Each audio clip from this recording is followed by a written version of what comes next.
অতিরঞ্জিত হয়ে যাওয়া ছোট বিষয় না।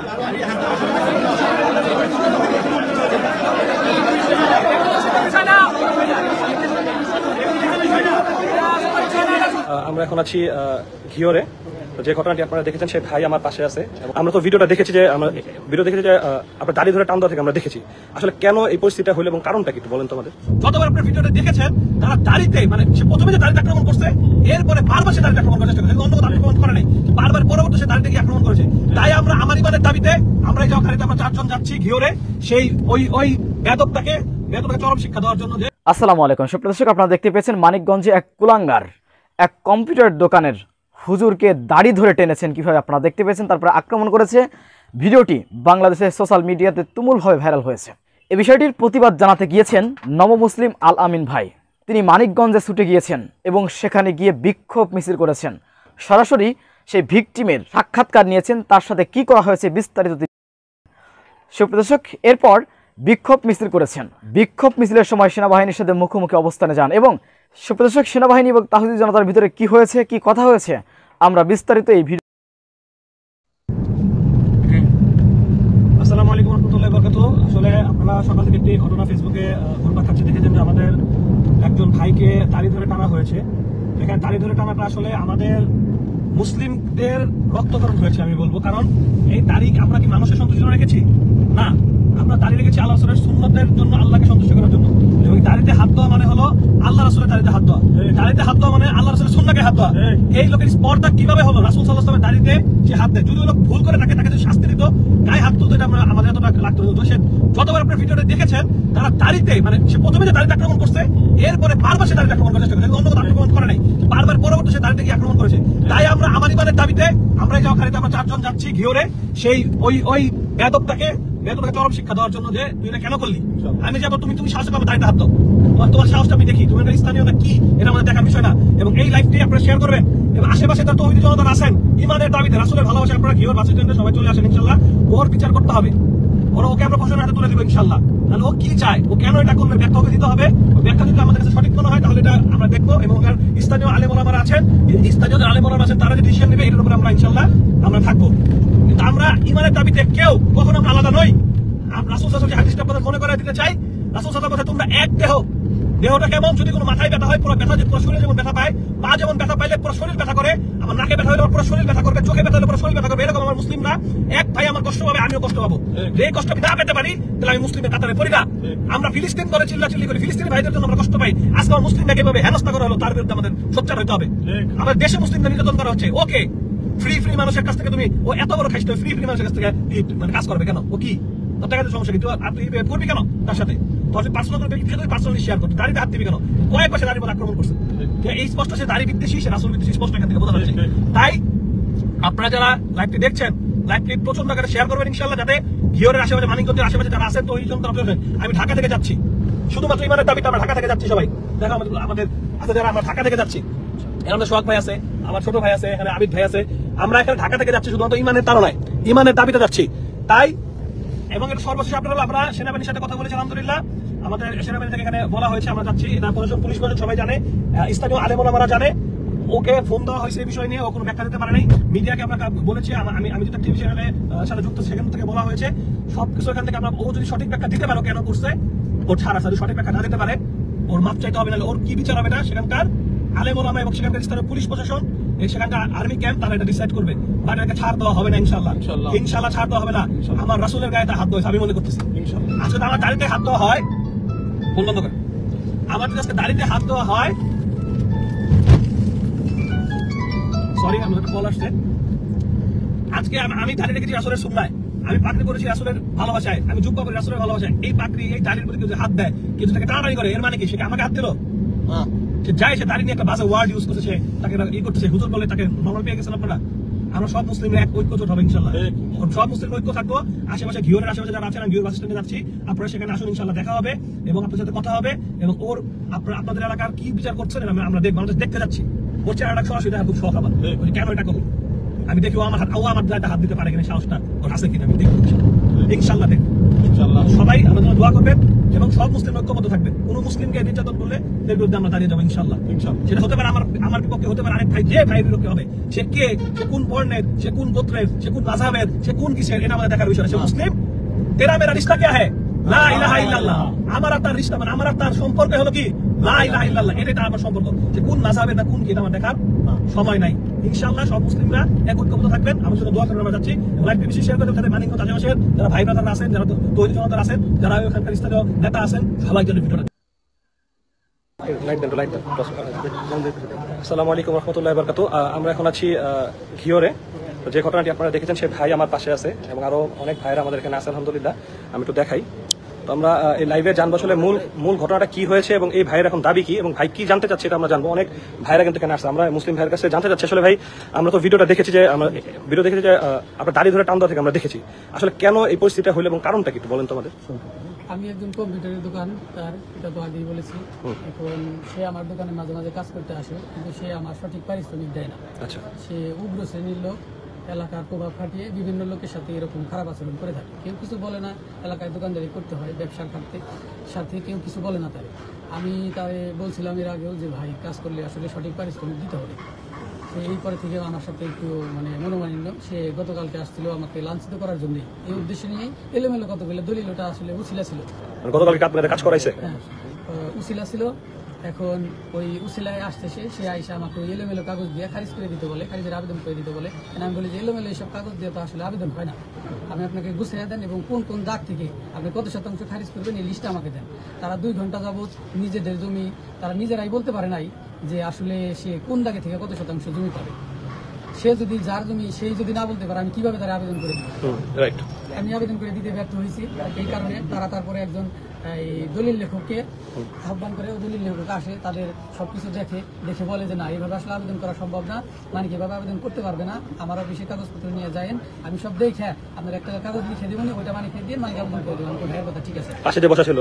একজন দলিল লেখক আহ্বান করেছিল, এই নাসিম ভুইয়াই তাকে আহ্বান করেছিল, সেই এসে এইসব কথা বলেছে। বলার পরে সে চলে গেছে, সে কোনো সমাধান দিতে পারে নাই। তারপরে সে আমাকে চাপ প্রয়োগ করে যে এটা আমাকে করেই দিতে হবে। আমি কই ভাই, এটা তো আসলে সম্ভব না কোনোভাবে। তারপরে রাত 9টা বেজে গেছে, আমার বাড়িতে 2 বাচ্চা আছে, তারা আমার ছাড়া খায়ও না, ঘুমায়ও না। 9টার ভিতরে আমার বাসায় যাইতে হয়, নাহলে বাসায় কান্নাকাটি লেগে যাবে, খাওয়া দাওয়া হবে। এখন আমি 9টা বেজে গেছে, আমি ভাই বাসায় চলে যাবো, আমি এই এলোমেলো খারিজটা আসলে করতে পারবো না। আর করলেও কালকে সকাল আপনি ফ্রি টাইমে আসেন, আমার যত সময় লাগে আমি দেখি এটা করে দেবো। না তুই এখনই করে দিবি কিনা তো বল। আমি না ভাই, আমি সম্ভব হচ্ছে না, করে দিবি। তখন সে আমাকে জোর করে এবং গালাগালি করে, আমাকে হুমকি দেয়। হুমকি দিয়ে সে দোকানে একটু বাইরে চলে যায়। বাইরে চলে যে তারা 3 জন লোক ছিল, 3 জনে আলাপ আলোচনা করে আবার ভিতরে ঢুকেই নাসিম আমার এখানে ধরে নাসিম আমার এখানে ধরে গালাগালি দেয় যে তোকে আমি মেরে ফেলবো, কেটে ফেলবো। মেরে ফেলবো, কেটে ফেলবো তোর দোকান। লাস্টে যে একটা ব্যক্তি চশমা পরা, ওটা আপনাকে কি শাসাইলো? এটা লাস্টে যে একটা চশমা পরা ব্যক্তি আমাকে বলে যে এলাকায় দোকান করলে, আমাদের নাম কি ওনার নাম হলো ফরিদ, উনি গ্যাসের ব্যবসা করে। উনিও আমাকে শাসাইছে। উনি বলছে যে এলাকায় দোকান করলে আমাদের ছাড় দিতে হবে, তুমি তো আমাদের কোনো প্রায়োরিটি দিচ্ছ না। মানে তারা চায় যে তাদের কাজ করে আমি টাকা না নিই।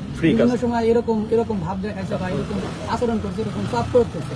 এখন আপনি যে একটা ঘটনাটা ঘটলো, এখন আপনার দাবি কি যে পুরো বাংলাদেশ আপনার এই ঘটনায় সে দাড়িতে হাত দিয়েছে, পুরো বাংলাদেশ আপনার পিছনে? কিন্তু পুরো বাংলাদেশ, আমরা ঢাকা থেকে আসছে অনেক ভাই এখানে আসছে, অনেক ভাই আমি তো দেখাই, অনেক ভাই, পুরো বাংলাদেশ থেকে মানুষ আসছে। তো এখন আপনার দাবি কি, আপনি কি চাচ্ছেন বলেন? আমার দাবি এটা এখন আমার ব্যক্তিগত সমস্যা না, এটা জাতীয় সমস্যা, আইনগতভাবে ধর্মীয় সমস্যা, আইনগতভাবে ইসলামী শরিয়াত মতে তার যা বিচার হয় আমি সেই বিচার প্রার্থনা করছি। ওলামায়ে কেরামগণ তিনি আমার কাছে আসছেন, আমার দাদের কাছে আমার দাবি, আমি তার বিচার প্রার্থনা করছি আইনগত এবং শরিয়াত সম্মত। মানিকগঞ্জের মধ্যে যে কাহিনীটা ঘটছে বিশ্বের ভিতরে, যে আসলে মূল বিষয়টা হচ্ছে যে তাকে অন্য জায়গায় মারতো, আমরা এতটা আমরা আসতাম না, আমরা এরকম উজ্জীবিত হতাম। যেহেতু নবীর সুন্নত দাড়ি, সে যতই ভালো মানুষ হোক, একজন ভালো মানুষ তো কখনো দাড়ির মধ্যে আক্রমণ করতে পারে না। Right, সেজন্য right. আমরা আমাদের ইমানের জায়গা থেকে এই দাবিটা আমরা পেশ করব যে দৃষ্টান্তমূলক আমরা শাস্তি চাই। কারণ উলামায়ে কেরাম আছে, উলামায়ে কেরাম গুরুত্বপূর্ণ একটা বিষয় হচ্ছে বিষয়টা যখন নাকি আমরা সবাই দেখলাম, ওনার যদি এমন হয়তো কোনো বিষয়কে কেন্দ্র করে অন্য কোনো বিষয় হতো তাহলে সেটা ওনার ব্যক্তিগত বিষয় থাকতো। যেহেতু বিষয়টা রাসূল সাল্লাল্লাহু আলাইহি ওয়াসাল্লামের সুন্নাহর উপর, তো এই বিষয়টা এদেশের ওনার একক না, বা মানিকগঞ্জবাসীর একাও না, বা স্থানীয় মানুষেরও না, এটা এদেশের 18 কোটি মানুষের, একই সাথে সারা পৃথিবীর 200 কোটি মুসলমানের বিষয়টা। আমরা চাই যে বাকি জাতীয় দাড়িতে হেনস্থা করার ঘটনা কোনো বিচার আমরা দেখতে পাই না। এই দাড়িতে আঘাত করা হবে, টানা হবে, হেস্তরানো হবে, অপমান করা হবে। আমরা বাংলার ইতিহাসে আর কোনোদিন এই জাতীয় ঘটনা ঘটক আর আমরা হতে দেব না। এই ঘটনার আজকের মধ্যে দ্রুত নিষ্পত্তি করতে হবে, সমাধান করতে হবে, দৃষ্টান্তমূলক শাস্তি দিতে হবে। প্রয়োজনে যে নাসিম ভুঁইয়া রাসূল সাল্লাল্লাহু আলাইহি ওয়াসাল্লামের সুন্নাত দাড়িতে ধরে টেনেছে, হেঁচড়েছে, আক্রমণ করেছে, এই নাসিম ভুঁইয়াকে প্রয়োজনে ফাঁসির কাস্টে ঝুলানো হবে। এই বাংলার জমিনে আজকের পর থেকে আর কোন নাসিম ভুঁইয়ারা, আর কোন নাস্তিকেরা, আর কোন ইসলাম বিদ্বেষীরা এই দাড়িতে আঘাত করবে, আমরা আজকে এর সুরাহা করতে চাই, আর কোনদিন এই জাতীয় ঘটনা ঘটতে দেব না। একই সাথে বাংলাদেশের জনগণ, সরকার, প্রশাসন সকলকে বলবো, এই বিষয়টাকে কেন্দ্র করে সারা বাংলাদেশের 18 কোটি মানুষ এর সমাধান করতে হবে। আমরা নতুন করে এই ঘটনা আর ঘটক আমরা চাই না। সেজন্য আমরা বলেছি আজকে সারা বাংলাদেশে রাত 8টা বাজে প্রত্যেক জেলায় জেলায় বিক্ষোভ সমাবেশ হবে। আরেকটা কথা বলতে চাই, এখানে কোন ব্যক্তি, কোন প্রভাবশালী মহল যদি মনে করে মানিক ভাই একা, তাকে ধরে হাতে পায়ে বুঝিয়ে অথবা ঘরের ভিতরে নিয়ে দরজা বন্ধ করে তার পিঠে হাত বুলিয়ে বিষয়টাকে কোন রকম ন্যূনতম দামাচাপা দেওয়ার চেষ্টা করে, আমরা তাদের উদ্দেশ্যে বলতে চাই, তোমরা যারা এই দালালি করতে আসবা, তোমাদেরকে সারা বাংলাদেশের মানুষ বয়কট করবে। এমনকি যদি এই নাসিম ভুঁইয়াকে বিচারের আওতায় না এনে কোন না কোন মহল তাকে দেশ থেকে সহযোগিতা করে, তাকে আশ্রয় দেয়, আমরা এই বিষয়টাকে নিয়ে রাস্তায় নেমেছি। যতক্ষণ পর্যন্ত এই নাসিম ভুঁইয়ার বিচার না হবে, ততক্ষণ পর্যন্ত আমরা ঘরে ফিরে যাব না। শুধু তাই না, নাসিম ভুঁইয়াকে যদি কেউ পালাইতে সাহায্য করে, দেশ থেকে সাহায্য করে, তার বিরুদ্ধে আমরা আইনানুগ ব্যবস্থা নেব ইনশাআল্লাহ। আরেকটা কথা, আমি আমার কিছু লোকজনের মুখে শুনেছি যে এখন যাই বিচার হোক, পরবর্তীতে যখন বিচারটা শেষ হবে, সবকিছু ঠান্ডা হবে, পরবর্তীতে এটার অ্যাকশন আমার উপরে আসবে। অসম্ভব। আমি এখানে দোকান করতে পারবো না। ভাইয়ের বিষয়ে আমি বলতে চাই, আমি যদি দোকান করতে চাই এখানে, তাহলে আমি যেন এখন মীমাংসা করি, এরকম কিছু কথাও আমার কানে আসছে। আমি বলতে চাই, যারা হুমকি দিচ্ছেন আশেপাশে যারা আছেন, ভাই আমরা ঢাকা থেকে এখানে আসছি, আমরা ভাইসা আসি নাই ভাই, আমাদের মুসলিম ভাই, এটা আমার ভাই। কিভাবে বললাম? রাসূল বলেছে আমার ভাই। হাত দেওয়া মানে সে আমার গায়ে হাত দেওয়া হবে, আমার আলামিনের গায়ে হাত দেওয়া হবে, এই ভাইয়ের গায়ে হাত দেওয়া হবে, এই ভাইয়ের গায়ে হাত দেওয়া হবে, এই ভাইয়ের গায়ে হাত দেওয়া হবে, মুসলিম জাতির গায়ে হাত দেওয়া হবে, তার গায়ে হাত দেওয়া মানে যে থ্রেট দিচ্ছেন, এক ফ্যাসিস্ট পালাইছে, আপনার পালাই বাধ্য হবেন ইনশাআল্লাহ। ওই সুযোগই নাই ভাইকে থ্রেট দিয়ে আপনার চাপিয়ে দিবেন। আপনি হাত দিচ্ছেন রাসূলের সুন্নায়, আর কোথাও না। আমার গায়ে হাত দিচ্ছেন আপনি, এই ভাইটাকে হাত দিচ্ছেন আপনি, সবার গায়ে হাত দিচ্ছেন আপনি। এই জন্য আমরা এখানে আসছি। তো ভাইকে যারা থ্রেট দিচ্ছেন তাদেরকে স্পষ্ট করে বলতে চাই, ভাই ব্যবসা না করে আমরা এত মানুষ কি করি? আমরা যদি 1000 টাকা দেবেন সংসার চলে যাবে। প্রয়োজনে যারা শামীম ভাইকে হুমকি দিচ্ছে তাদেরকে আমরা আইনের আওতায় আনবো। আপনি আনেন, তাদেরকে আইনের আওতায় আনবো। প্রকাশ করতে হবে। বিষয় হলো এই দালালদেরকে আমরা চিনতে চাই, ঠিক আছে? দালালদেরকে আমরা চিনতে চাই। এক শামীম ভাইয়ের দাড়িতে হাত দেয় নাই, সে 200 কোটি দাড়িওয়ালাদেরকে অপমান করেছে। এই মানিক ভাইকে এক মানিক ভাইয়ের দাড়িতে হাত দেয় নাই, বরং সারা পৃথিবীর 200 কোটি মানুষের অন্তরে আঘাত করেছে। এই মানিক ভাইয়ের সাথে আমরা সারা পৃথিবীর 200 কোটি মানুষ আছি। 2জন, 5জন, 7জন যদি তাকে হুমকি দেয়, কারা হুমকি দেয় তাদেরকে আমরা চিহ্নিত করে মুসলিম ভাইদের আসেন, কথা বলেন। সবাই আমরা আসছি আলহামদুলিল্লাহ ভাই। আমরা শুধু মানিকগঞ্জের মানুষ না, আমরা সারা বাংলাদেশ এখানে। আমরা সারা বাংলাদেশ এখানে না। মানিক ভাইয়ের পক্ষে সারা বাংলাদেশের জনগণ আছে কিনা? মানিক ভাইয়ের পক্ষে দেশের 18 কোটি তাওহীদি জনতা আছে কিনা? মানিক ভাইয়ের পক্ষে 200 কোটি মুসলমান আছে কিনা? মানিক ভাইয়ের পক্ষে 1400 বছর আগে থেকে নিয়ে কিয়ামত পর্যন্ত সকল মুসলমান আছে কিনা? প্রয়োজনে এই মানিক ভাইয়ের ইস্যুকে যদি কেউ দামাচাপা দিয়ে তাকে হুমকি দুমকি দিয়ে থামিয়ে দিতে চাই, প্রয়োজনে এটা জাতীয় এবং আন্তর্জাতিক ইস্যুতে রূপান্তরিত হবে। আমরা কোনোভাবে ক্ষান্ত হব না, আমরা কোনোভাবে ছাড় দিব না। ভাই আপনি কি আপোষ করতে চান? আপনি কি আপোষ করতে চান? এটা তো এখন আমার ব্যক্তিগত বিষয় না, এটা ইসলামের বিষয়। এটা কোনোভাবেই আপোষযোগ্য না। এটা অনেক সুশীলরা বলতে চায় যে সে তওবা করলে মাফ করে দেওয়া হবে। প্রশ্নই আসে না। এটা সকল জাতি ব্যতীত হয়েছে, এটা এমন হবে না। ঠিক আছে ভাই, আল্লাহ তাআলা আমাদেরকে ধৈর্য দান করে। স্থানীয় ওলামায়ে কেরাম আছে, তাদের সাথে বিষয়টা পরামর্শ করে আমরা সামনে আগাচ্ছি। তো আমরা শুনতে পেলাম ভাইয়ের বক্তব্য, সবকিছু আমরা শুনলাম, আপনাদের জানালাম এখানে কি ঘটনা ঘটেছিল। তো এখন মূলত এখন মূলত ভাই ওই প্রশাসনের কাছে মামলা করেছে এই বিষয়টা নিয়ে, এবং এটা সেনাবাহিনী থেকে প্রশাসন থানা সবাই বিষয়টা সোচ্চার, এবং আমরা স্পষ্ট বলতেছি এই বিষয়ে আমরা শক্ত অবস্থানে থাকবো, আপনারা আমাদের পাশে থাকবেন ইনশাল্লাহ। এবং এই ভাই মাজলুম, এই ভাই মনে করছে ভাই মাজলুম, এই ভাই তাকে মারলে কে কি বলবে ভাই। হ্যাঁ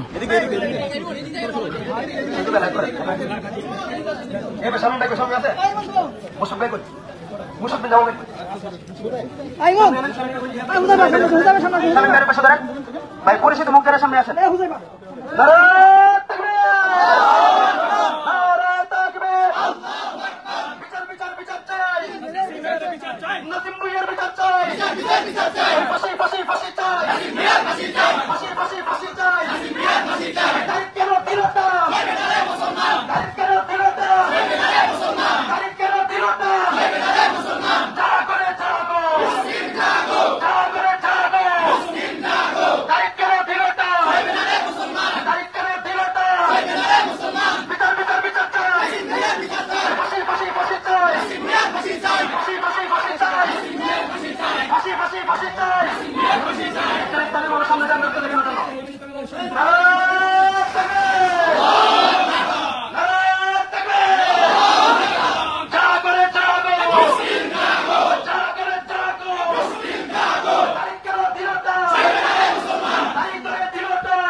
আমাদের শুনতেছেন? জি জি জি, যেটা আপনারা এখানে মোটামুটি সবাই আছেন, আপনাদের কাছে যাচ্ছে। আচ্ছা আচ্ছা, ঠিক আছে, কি আলোচনা করলেন এটা একটু চোখে আমরা আলোচনা করলাম যে তাকে তাকে 48 ঘন্টা সময় দিয়েছে গ্রেফতারের দাবিতে মিছিল করতে।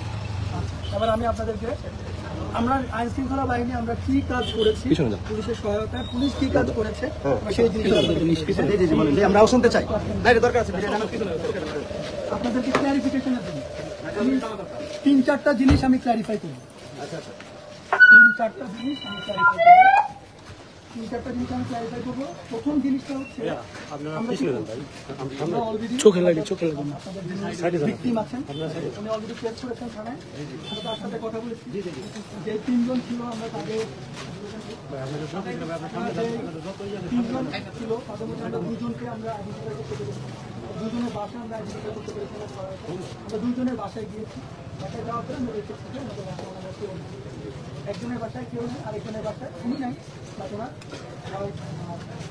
ছেলে মেয়ে, তারা ছেলে মেয়ে এবং ওনার ওয়াইফ অলরেডি থানাতে রাখা হয়েছে। ওনারা এসেছেন এবং আমরা ওনার সুখে আমরা বিভিন্ন জায়গায় করতেছি, ওনাদেরকে পাওয়া যাবে। সোজা বাংলায় আসামি ধরার ব্যাপার, সেটার দাবিতে আপনারা ইয়ে করবেন। এখন আজকে 48 ঘন্টা 45 ঘন্টা 63 ঘন্টা কিছুটা হচ্ছে ডিপেন্ড। কীভাবে ওনার মোবাইল আমরা লাস্ট কয়েকটারে যেটা পেয়েছি উনি ন্যারাউন্ডে আছেন, এটা 3টার সময় আমরা ধরে নিচ্ছি যে 3টা ফাইন। আমরা আরও চেষ্টা করছি, আমরা অলরেডি ওনার সাথে কথা বলে ওনারাও নেসেসারি স্টেপ নিচ্ছেন আসামিকে ধরা। 3 নম্বর মানে আপনারা আইন শৃঙ্খলা বাহিনীর কার্যক্রম সম্পর্কে এখন ওয়াকিবহাল হয়েছেন, এখন আর কোনো প্রশ্ন হচ্ছে আইন শৃঙ্খলা বাহিনী কী করছে তার ব্যাপারে আমরা এটা দ্রুত আমরা চাইলে সারা দেশের মানুষ টাকা আছে আপনাদের দিকে, এমনকি সারা পৃথিবীর প্রায় 200 কোটি মুসলমান থেকে আছে এই ঘটনার দেশের মধ্যে কনসার্ন আমি বুঝতে পেরেছি। আমরা জিনিসটাকে অনেক মানে ওটাকে বলে না ঘটনা ঘটেছে, এত অতিরঞ্জিত হয়ে যাওয়া ছোট বিষয় না।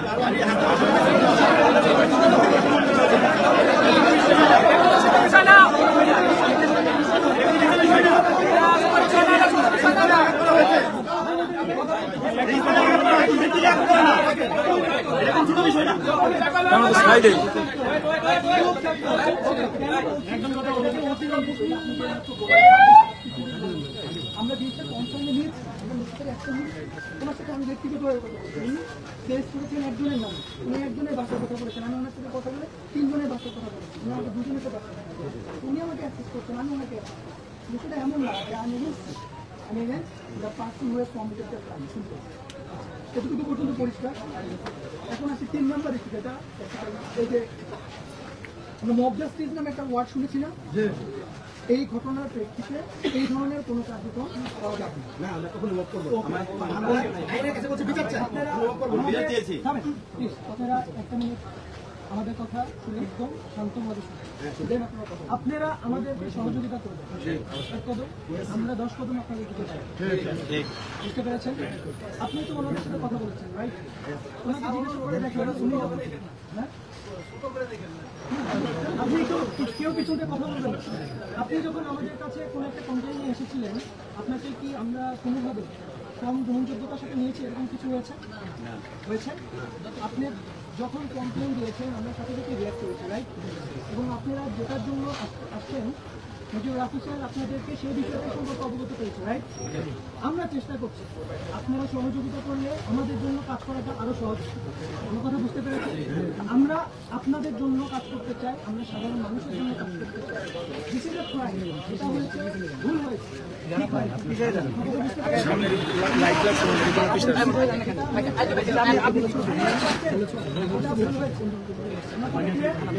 আমাদের অবস্থান ক্লিয়ার, এবং এই ভুলটাকে ঠিক করানোর জন্য আইনত যে সকল পদক্ষেপ নেওয়া প্রয়োজন সেই সকল পদক্ষেপ আমাদের একটু গুরুত্ব সহকারে শুনতে হবে। সেটা হচ্ছে ইট মারলে পাম্পেল খেতে হয়, কারণ ওই পাম্পেলে আপনারা যেতে পারবেন, দেওয়া উচিত হবে। তো আপনারা যেহেতু শরণাপন্ন হয়ে থানায় পর্যন্ত যেতে চাচ্ছিলেন, তার আগে আপনাদের কাছে এসে আপনাদের করে বলব যে আমরা কী ধরনের কার্যক্রম করছি, কী ধরনের স্টেপ নেওয়া হয়েছে এবং পুলিশ কলেজেও কী ধরনের স্টেপ নিচ্ছে, বুঝতে পেরেছি? এখন আসি এটার প্রেক্ষিতে উল্টা দিক থেকে যদি কোনো কিছু এটাকে আপনারা একটা ফেয়ার ওয়ার্নিং হিসেবে নিতে পারেন। মনে করেন আমি আমার সাথে বেরাদবি করলাম, খারাপ করলাম, ওনাকে আমি মারলাম, তো উনি আমার মনে চেক করলেন, তো অফিস থেকে উনি আমাকে ঘুরতে আসছেন। আপনি এই যে ও আমার ছোটো ভাই, আপনি ওনার শুভাকাঙ্ক্ষী করে দিন, ওকে চেক করি, উদাহরণ দিই। তো ওরা তো পাই না, এখন ওরে ধরে এখন আপনি অত্যাধিক এরকম কোনো ধরনের অ্যাকশনে যাওয়া, আমি ওর এগেনস্টে হয়ে যাবো। মানে অলরেডি আমি একজনের এগেনস্টে আছি, তখন আমি যে করবে তার এগেনস্টে করবে। আমি বলতে চাচ্ছি আমরা সবাই, আপনারা এখানে অনেকেই আছেন, মোটামুটি আমি ধরে নিব যে এর মাধ্যমে আপনারা সবাইকে বলবেন যে আমরা আইনের স্টেপ নেওয়ার কথা আমরা সেটা নিচ্ছি। আপনারা নিজে থেকে স্বপ্রণোদিত হয়ে কোনো কিছু করবেন। আর আপনারা যদি এই বিষয়টা এখন এবার আপনি বলেন, আমি আপনার কাছে জানতে চাই, উনি গিয়েছেন, আমরা বলতে পারি।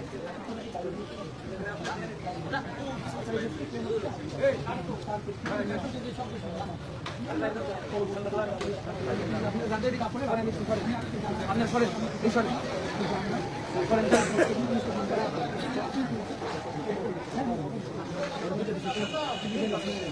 উনি যদি গালি দিয়ে কেউ না আমি কি করতে একটা গালি দিতে পারে কিন্তু আমাদের সঙ্গে গালি দেবে আমি সেটা ভুল এক মিনিট চলে না ওটা ভুল আমি এক মিনিট চলে না দায়িত্ব করেছে না, এটা কিন্তু ভুল। আচ্ছা, দাড়ি ধরার পয়েন্ট না, আমাদের পয়েন্ট দাঁড়িয়ে আপনার পয়েন্ট। আচ্ছা আমাদের সবার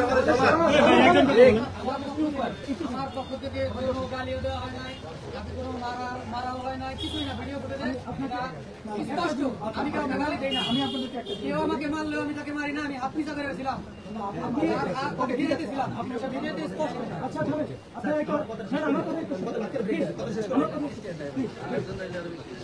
থেকে বলছি, যে ঘটনা হয়েছে এটা ভুল হয়েছে।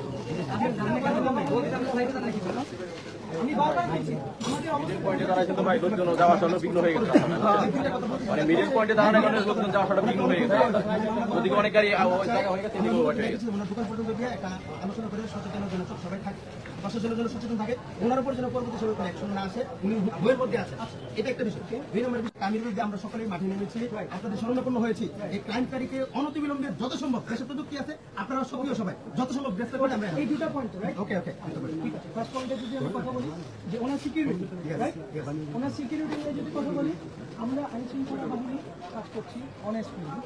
আরেকটা সিকিউরিটি হলো এটা আপনারা যদি ওনাকে একজন স্বাভাবিক মানুষ তাকে সেইভাবেই করতে হবে, তাহলে বলতে বড় মসজিদ বড় মসজিদ আর যে আপনি ক্রাইম করেছে যার কথা বললেন ওনাকে যেভাবে সম্ভব আমাদের দেশের যতটুকু এখতিয়ার সরকার আমাদেরকে ব্যবহার করার অনুমতি দিয়েছে ততটুকু ব্যবহার করে তাকে যতটুকু মানে আমরা উদ্ধার করে নিয়ে আসতে পারবো বা সরকারের আওতায় নিয়ে আসতে পারবো আমরা সেই দিক দিয়ে যথাসাধ্য চেষ্টা করছি। আমাদের সাথে পুলিশের সাথে তারা একসাথে চেষ্টা করছে, আমরা সবাই একসাথে এক লাইনে থাকি। আমার কথা বুঝতে পেরেছেন? আপনাকে একটা জিনিস বলে দিই, আপনার আমার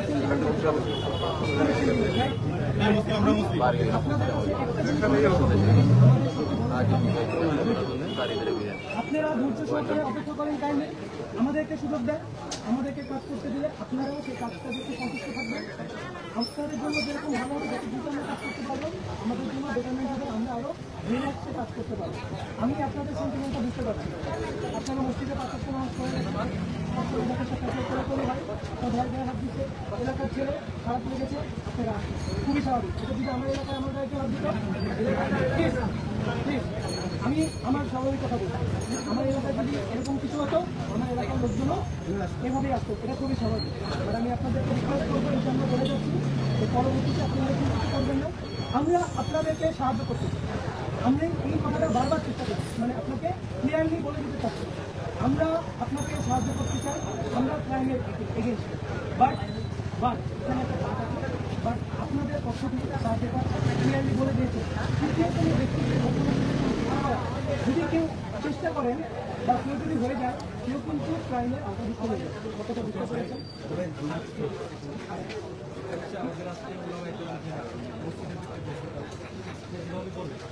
আমরাও দেখতে পাচ্ছি যে আগে এবং পরে আপনারা যেভাবে জনতার পক্ষে কাজ করতেছেন ইনশাল্লাহ আপনারা আগামীতেও করবেন। আমাদের যে সিদ্ধান্ত 48 ঘন্টা আলটিমেটাম তো আপনার লজিকে একটা কথা লজিকে, ঠিক আছে, মনে করেন যে বলে গিয়েছেন 48 ঘন্টায় সেটা আপনি রং করে দেন, সেই 48 ঘন্টার মধ্যে কোনো জায়গায় একটা পাইবে কারোর সাথে যোগাযোগ করতে হবে, সেই মানিকগঞ্জে কোনো চেকপোস্টের মধ্যে 48 ঘন্টার মধ্যে আমি আপনি যে কোনো চেকপোস্টে আসলে তাহলে তো আপনার আবার আন্দোলন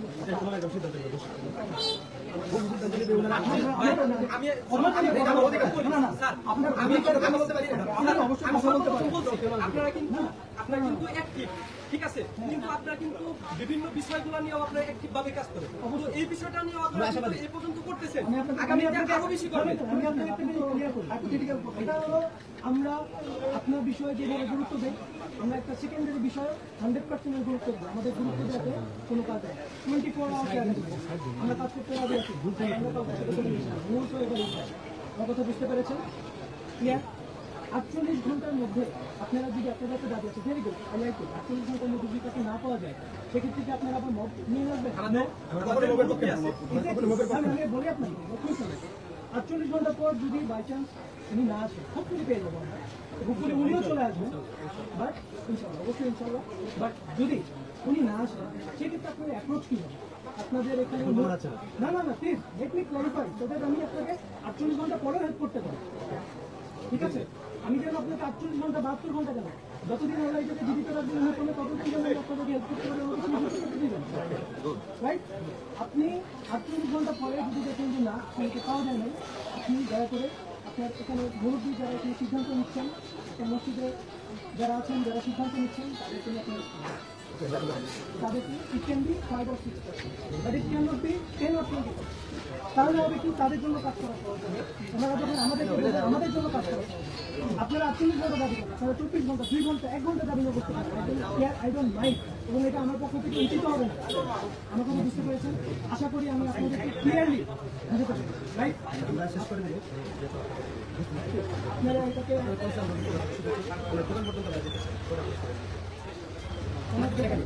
আমরা চিনি না, আমি আপনাকে এটা আমি আপনাদের কাছে অনুরোধ করি, এটা আমার কাছ থেকে আমাদেরকে একটু কাজ করার জন্য আরেকটা বিষয়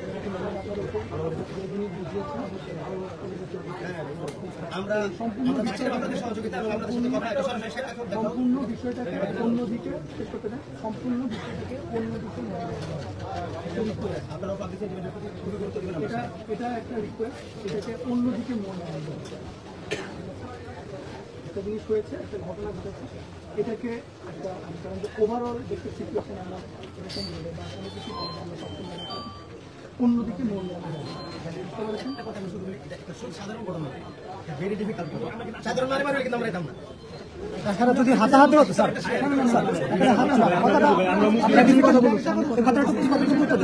আমরা মুসলিম, আমরা বুঝি সেটা বুঝলাম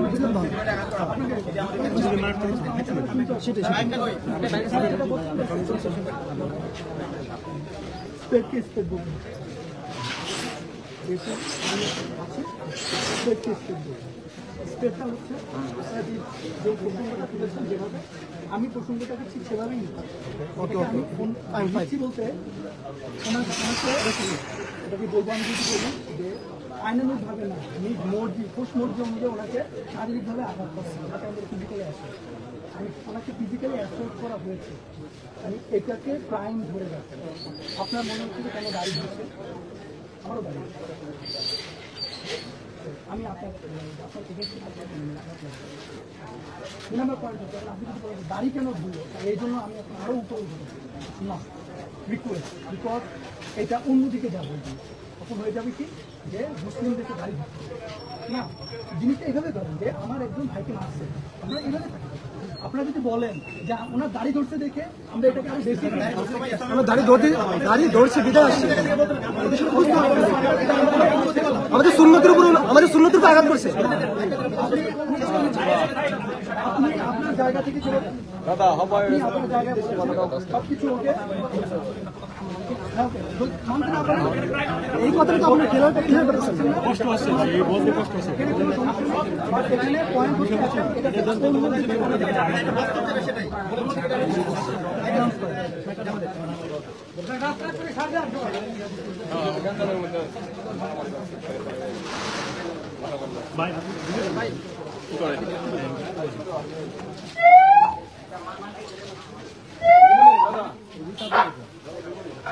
আসসালামু আলাইকুম ওয়া রাহমাতুল্লাহি ওয়া বারাকাতুহু। প্রিয় উপস্থিত সংগ্রামী তাওহীদি জনতা, আমরা আজকে বাদ মাগরিব গিওর কেন্দ্রীয় বাজার জামে মসজিদে বৈঠক করেছি। সেখানে স্থানীয় উলামায়ে কেরাম 48 ঘন্টা সময় দিয়েছেন। এই যে অপরাধী রাসূল সাল্লাল্লাহু আলাইহি ওয়াসাল্লামের সুন্নাহ, গুরুত্বপূর্ণ সুন্নাহ দাঁড়িয়ে যে হেনস্থা করেছে নাসিমুল্লাহ, তাকে গ্রেফতার করার জন্য প্রশাসনের দৃষ্টি আকর্ষণ করেছে। তো আমরা একই কাজ, তাকে গ্রেফতার করার জন্য আমরা গিওর বাজারে মিছিল করলাম। এমন অবস্থায় সেনাবাহিনী টিমের সাথে আমাদের সাক্ষাৎ হয়েছে। ওনারা আমাদের বিষয়টাকে যথেষ্ট গুরুত্ব সহকারে দেখেছেন এবং তারা বিষয়টা আমলে নিয়েছেন। তারা সর্বোচ্চ চেষ্টা চালিয়ে যাচ্ছেন আসামিকে গ্রেফতার করার জন্য। তাদের এই আশ্বাস থেকে আমরা আশাবাদী যে খুব দ্রুতই আসামি গ্রেফতার হবে ইনশাআল্লাহ। একই সাথে আমরা দেশের জনগণ, সেনাবাহিনী, পুলিশ প্রশাসন সহ সকলের কাছে আমরা অবগতি করতে চাই, দৃষ্টি আকর্ষণ করতে চাই যে এই ঘটনা ঘটেছে এটা নিছক শুধু মারামারি একটা ঘটনা হলে সারা দেশের মানুষ এবার।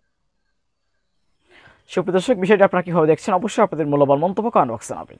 সবসময় সত্য নির্ভেজাল তথ্য পেতে স্বাধীন বাংলা টিভি ইউটিউব চ্যানেলটি সাবস্ক্রাইব করে আমাদের সাথে থাকুন। আসসালামু আলাইকুম রহমতুল্লাহি ওয়া বারাকাতুহু।